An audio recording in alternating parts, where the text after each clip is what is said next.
Pascal тілінде программаның құрылымы. Pascal тілінде программа жазу үшін арнайы біз резервтелген сөздер жазуымыз керек болады. Ең бірінші программа программ сөзімен басталады. Программ сөзінен кейін программаның аты кетеді.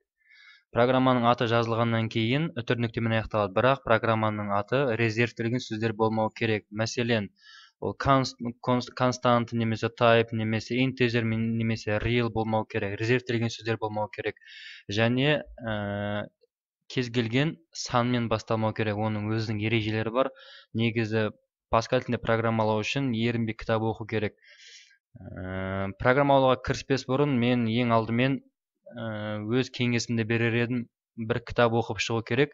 Ол кітаптың негізгі пайдасы бизнесмендерге арналған, бірақ ол кітапты өзімізге программа құру үшін де пайдалануға болады.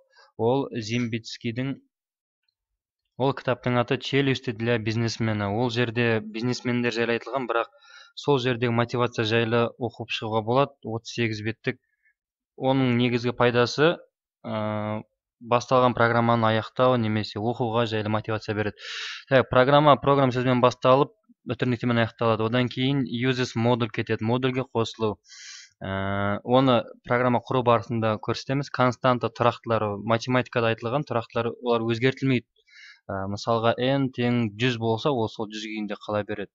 Type типтер бөлімі.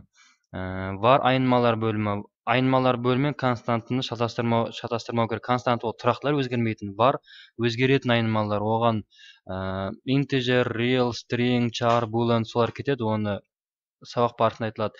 Label белгілер бөлімі. Одан кейін бұларды белгілеп алғаннан кейін программа негізгі денесіне көшеді. Ол begin сөзімен басталып, end сөзімен аяқталады. Begin программаның басы, end сөзінің арасында программаның денелері кетеді. End сөзінен кейін программа міндетті түрде нүктемен аяқталады. Var айнымалар типтері. Константа тұрақтылар болса, var айнымалы өзгеретін типтер. Ең көп қолданылатын қысқаша тип integer типі, ол 2 байтты құрайды. -32.768-ден +32.767 аралығындағы сандарды қолдануға болады. Long ұзын 4 байтты құрайды. -2 миллиардтан бастап +2 миллиардқа дейін.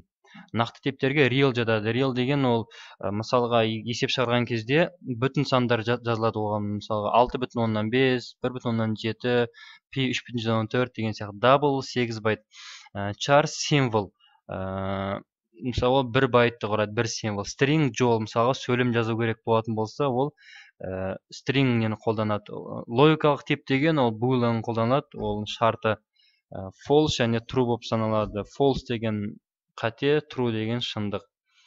Негізі бұл айнымалар типтерін негіз жаттап алу қажет болады, себебі программа құрған кезде айнымалар типтеріне осыларды енгізу арқылы программа жұмыс жасайды. Бұлар енгіз болғаннан кейін программа негізгі жұмысына кіріседі. Ол begin, end денесі арасында жазылады.